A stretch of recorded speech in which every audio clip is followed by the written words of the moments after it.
کہ شریعت کا کوئی واجب اس وقت تک پائے تکمیل کو نہیں پہنچتا جب تک بہت سارے واجبات سے نہ گزرے۔ نماز واجب ہے، روزہ واجب ہے، حج زکوٰۃ واجب ہے، یہ سب کون ہے؟ ایک ایک۔ جب ہم فروض دین گننے کے آتے ہیں تو کہتے ہیں فروض دین 10 ہے، اول نماز، دوسرے روزہ، تیسرے حج، تو یہ سارے واجبات ایک ایک۔ لیکن اگر مثلا پروردگار عالم نے مجھے اتنی دولت دے دی کہ حج مجھ پہ واجب ہوا، تو ادھر سے آواز آئی وَلِلَّهِ عَلَى النَّاسِ حِجُّ الْبَيْتِ مَنِ اسْتَطَاعَ إِلَيْهِ سَبِيلًا، اللہ کے لیے اس شخص پہ حج واجب ہے جو وہاں تک جانے کی استطاعت رکھتا ہے۔ ان کہاں پروردگار میں جانتا ہوں اس پہ حج واجب ہے، کہ پھر تم حج کے لیے نکلو۔ میں حج کے لیے نہیں کہتے، یہ جو میں نکلا ہوں کتنے واجب ادا کرنے کے لیے؟ صرف ایک واجب ادا کرنے کے لیے جس کا نام حج۔ جب تک میں حج کی حدوں میں نہیں پہنچا تھا اس وقت تک میں آزاد تھا۔ جو ہی میں حج کی حد میں پہنچا یعنی میقات پر پہنچا، مذہب نے کہا نیت کرو یہ تم پہ واجب ہے، میں نے نیت کر لی۔ کہا اب تم احرام پہن لو یہ بھی تم پہ واجب ہے، میں نے احرام پہن لیا۔ کہا اب تم تلبیہ کہو یہ بھی تم پہ واجب ہے، میں نے وہ بھی کہہ لیا۔ کہا تم حدود حرم میں آ گئے ہو، طواف کعبہ کرو یہ بھی تم پہ واجب ہے، میں نے طواف کعبہ کیا۔ کہا مقام ابراہیم پہ جا کر 2 رکعت نماز پڑھو یہ بھی تم پہ واجب ہے، میں نے وہ بھی کر لیا۔ کہا صفا و مروہ کے درمیان جاؤ سعی کرو کہ یہ بھی تم پہ واجب ہے، میں نے وہ بھی کر لیا۔ کہا اب تفسیر کرو کہ یہ بھی تم پہ واجب ہے، میں نے اسے بھی انجام دیا۔ کہا عرفات جاؤ کہ یہ بھی تم پہ واجب ہے، میں وہاں چلا گیا۔ کہ یہاں سے مزدلفہ جاؤ کہ یہ بھی تم پہ واجب ہے، میں وہاں بھی چلا گیا۔ کہ کنکریاں چن لو اس لیے کہ یہ بھی تم پہ واجب ہے، میں نے وہ کیا۔ کہ جاؤ شیطان کو ڈھونڈو سے مارو کہ یہ بھی تم پہ واجب ہے، میں نے وہ بھی کر لیا۔ کہ جاؤ جانور ڈھونڈو اسے ذبح کرو کہ یہ بھی تم پہ واجب ہے، میں نے وہ بھی کر لیا۔ کہ اب پھر بالوں کو بڑھوا لو کہ یہ بھی تم پہ واجب ہے۔ میں جو نکلا تھا تو کتنے واجب ادا کرنے کے لیے نکلا تھا؟ ایک واجب کو ادا کرنے کے لیے نکلا تھا، لیکن جو ہی میں اس کی حدوں میں داخل ہوا اچانک آڈر پہ آڈر شروع ہوئے، یہ بھی واجب ہے، یہ بھی واجب ہے، یہ بھی واجب ہے، یہ بھی کرنا ہے، اسے بھی انجام دینا ہے، ادھر بھی جاؤ ادھر بھی جاؤ۔ میں نے پروردگار میں تو ایک واجب ادا کرنے آیا تھا، یہاں تو واجبات کا جنگل لگا ہوا ہے، دماغ نہیں کام کر رہا ہے، کیا کروں کیا نہ کروں۔ کہ اپنے دماغ کو صحیح رکھنا، اس لیے کہ جو میں کہہ رہا ہوں اگر ان ساری چیزوں کو تم نے انجام نہ دیا تو وہ اکیلا واجب مکمل نہیں ہوگا جسے مکمل کرنے کے لیے تم آئے۔ سلام علیکم محمد علیہ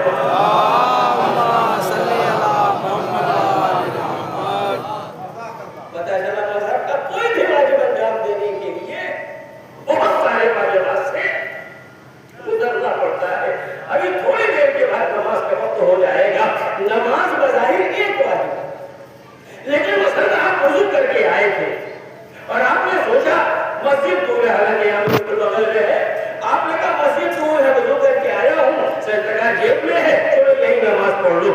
مجلس ختم ہوئی، آپ وضو کیے ہوئے تھے، آپ نے چاہا کہ فوراً نماز پڑھی جائے۔ نماز ایک واجب، لیکن جو ہی آپ کے ذہن میں خیال آیا نماز پڑھ لی جائے، اچانک مذہب نے کہا بیٹھے کیوں ہو، کھڑے ہو جاؤ کہ قیام واجب ہے۔ میں کھڑا ہوا کہ نیت کرو کہ یہ بھی واجب ہے، میں نے نیت کی کہ تکبیر احرام کرو کہ یہ بھی واجب ہے، میں نے تکبیر کی کہ قیام کرو کہ یہ بھی واجب ہے، میں نے قیام کی کہ قیام متصل رکوع کرو کہ یہ بھی واجب ہے، میں نے وہ کیا کہ اب رکوع میں جاؤ کہ یہ بھی واجب ہے،